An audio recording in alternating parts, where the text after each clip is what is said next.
20 सांसदों ने मोदी और अमित शाह के साथ हाथ मिलाया। ममता के 20 सांसदों ने, और उधर चंद्रबाबू नायडू और नीतीश कुमार के साथ खेल हो गया। नमस्कार, मैं हूं आपके साथ तिलक चावला। आप कहेंगे कि चंद्रबाबू और नायडू नीतीश के साथ कैसे खेल हो गया? यहां तो ये बागी एनडीए खेमे में शामिल होने वाले हैं ना, और एक ऐसी पार्टी के साथ विलय कर लिया जिसके बारे में सब सुनकर दंग है। चंद्रबाबू और नायडू नीतीश का पत्ता कटने में अब ज्यादा वक्त बचा नहीं है दोस्तों। अब कैसे वो समझिए। दरअसल देर रात हमारे देश की राजनीति में एक ऐसा सियासी खेल हुआ जो इतिहास में दर्ज हो गया, जिसे देखकर सुनकर हर कोई दंग है। ममता बनर्जी के बागी सांसद, सोचिए, एक ऐसी पार्टी जिसने लोकसभा का चुनाव तक नहीं लड़ा, जिसने विधानसभा चुनाव में कोई सीट नहीं मिली, जिसको चुनाव लड़ा मुश्किल से 1000 वोट तक नहीं मिले, जमानत तक जब्त हो गई, उसकी पार्टी में जाकर, उस पार्टी की झोली में जाकर 20 सांसद बैठ गए। देश के इतिहास में शायद ही ऐसा कभी हुआ हो। करीब 17 सांसद लोकसभा अध्यक्ष ओम बिरला के पास नाटकीय अंदाज में पहुंचते हैं। देखिए, नाटकीय अंदाज में, और फिर उसके बाद कहते हैं कि 20 सांसद हैं जी हमारे, टीएमसी के बागी हैं हम, अब हमें एनसीपी-आई में विलय कर लीजिए। एनसीपी-आई नहीं, वो नहीं, शरद पवार वाली पार्टी नहीं। शुरुआती तौर में सबको यही लगा था कि भाई ये एनसीपी वही वाली तो नहीं है, ये है नेशनल सिटीजन पार्टी, एनसीपी-आई। नहीं सुना ना आपने कभी? अभी और सुनिए, दंग रह जाएंगे। त्रिपुरा की पार्टी है। पिछले विधानसभा चुनाव में त्रिपुरा की पार्टी 2 सीटों पर लड़ी थी। सही सुन रहे हैं आप, 2 सीटों पर जमानत जब्त होगी। 800 वोट तक नहीं मिल पाए थे, करीब 800 वोट। एक और दिलचस्प बात बताऊं, लोकसभा का चुनाव तक नहीं लड़ी ये पार्टी, और उससे बड़ी बात सुनेंगे, त्रिपुरा की पार्टी होने के बावजूद ये पश्चिम बंगाल में रजिस्टर्ड हो गई। समझे खेल? मतलब एक ऐसी पार्टी जिसने आज तक कभी कोई लोकसभा का चुनाव तक नहीं लड़ा, एक ऐसी पार्टी जिसका विधानसभा में एक प्रतिनिधि नहीं है, 2 सीटों पर चुनाव लड़ा, दोनों के दोनों जमानत हो जब कोई, और उसकी पार्टी की झोली में आकर गिर गए 17 सांसद। लेटर में तो 20 सांसदों का नाम है। ये कहते हैं कि हमको इसी पार्टी में विलय होना है। समझ रहे खेल आप? एनडीए को समर्थन देना है। अब इस पूरे खेल में कैसे गुजरात लॉबी ने चंद्रबाबू नायडू और नीतीश कुमार के साथ राजनीतिक खेल किया, उस पर भी हम आए, क्योंकि ये दोनों सबसे बड़ी बैसाखी है एनडीए की। गौर करिएगा, चंद्रबाबू नायडू और नीतीश कुमार दोनों को राजनीतिक हाशिए पर डाल दिया एक सियासी खेल से। और यह प्लानिंग लंबे वक्त से चल रही थी।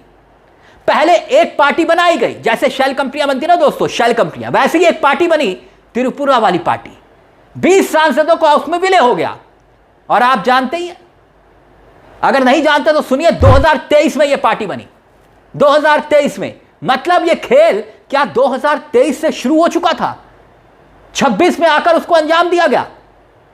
जिस पार्टी ने विधानसभा का चुनाव महज 2 सीटों पर लड़ा, लोकसभा में चुनाव नहीं लड़ा, जिसकी जमानत जब्त हो गई, 822 वोट तक नहीं हासिल कर पाई, उसको मिल गए 17 सांसद। देश में लगभग 700 से ज्यादा पार्टियां ऐसी हैं जो लोकसभा का चुनाव लड़ती हैं। शायद चुनाव आयोग के पास जो रजिस्टर्ड है, उस लिस्ट में इनका नाम तक नहीं है। एनसीपी-आई, एनसीपी है, और बड़े होशियारी के साथ इस पार्टी को रजिस्टर्ड करवाया गया। कहां? पश्चिम बंगाल चुनाव में, ठीक चुनाव के वक्त। यह सियासी खेल वैसे ही है जैसे शेल कंपनियों के बारे में आपने सुना होगा दोस्तों, लेकिन हो रहा है। मोदी है तो मुमकिन है। लेकिन अब नीतीश कुमार और चंद्रबाबू नायडू के राजनीतिक हैसियत के बारे में आते हैं। चंद्रबाबू नायडू एनडीए में सबसे बड़ा घटक दल, 16 सांसद। अब नीतीश कुमार दूसरे नंबर पर, 12 सांसद। अब एनसीपी-आई कथित बीजेपी की बी टीम, लोकसभा में कितने सांसद? 20 सांसद। इसका मतलब क्या हुआ? गजब खेल हो गया दोस्तों। एनडीए का सबसे बड़ा घटक दल कौन बन गया? बीजेपी की बी टीम, एनसीपी-आई। चंद्रबाबू नायडू भी इस खेल को समझ नहीं पाए। नीतीश कुमार के साथ तो देखिए क्या क्या हो गया, पहले कुर्सी छीनी, फिर संगठन छीना, और अब हैसियत। एनसीपी-आई एनडीए का सबसे बड़ा घटक दल बन गया। एनसीपी-आई राजनीतिक हैसियत ऐसी कि जो अब देखे तो दंग रह जाए। 20 सांसद, चुनाव नहीं लड़ा लेकिन 20 सांसद। इसलिए कहता हूं यह देश का ऐसा अमृतकाल है दोस्तों, जहां पर जो अब तक इतिहास में नहीं हुआ वो हो रहा है। स्वर्ण इतिहास लिखा जा रहा है अमृतकाल में। ऐसी पार्टियां जिसने चुनाव नहीं लड़ा लेकिन उसके पास भी 20 सांसद हो गए, और जिसको चुनकर जनता ने भेजा 20 सांसदों को जिस पार्टी से, वो पार्टी का नामो निशान खत्म। इसलिए राष्ट्रीय परिदेश में देखिए लोकतंत्र के लिहाज से यह कितना बड़ा कलंक है।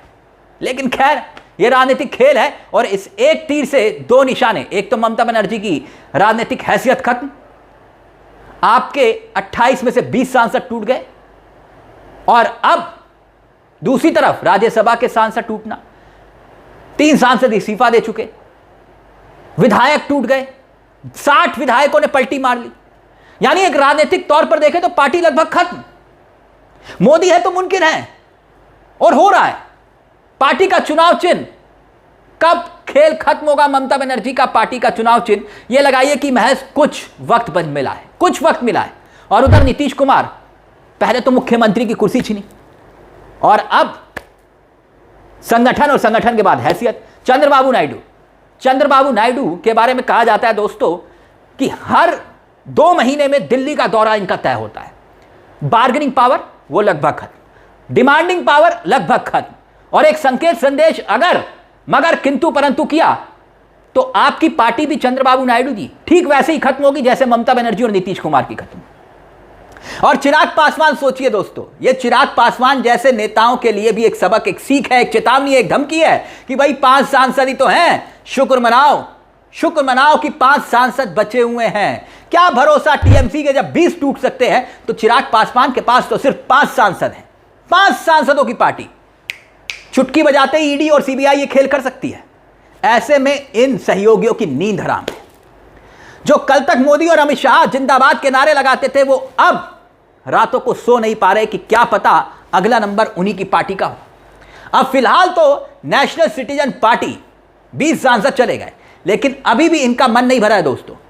ये कहते हैं कि बकायदा टीएमसी के जो बागी सांसद हैं, जो सुदीप बंदोपाध्याय, उन्होंने मीडिया से बात करते हुए ये कह दिया है कि अभी हम पार्टी में विलय कर रहे हैं, इस पार्टी में जा रहे हैं। ये एनसीपीआई, नेशनल सिटीजन पार्टी या नेशनल सिटीजन पार्टी, कोई भी हो, लेकिन ठीक अब आने वाले वक्त में जो मॉनसून सत्र है, उस सत्र में हम लोकसभा स्पीकर से डिमांड करेंगे कि हमारी असली पार्टी घोषित किया जाए, हमें असली पार्टी घोषित किया जाए, यानी कि टीएमसी हम है।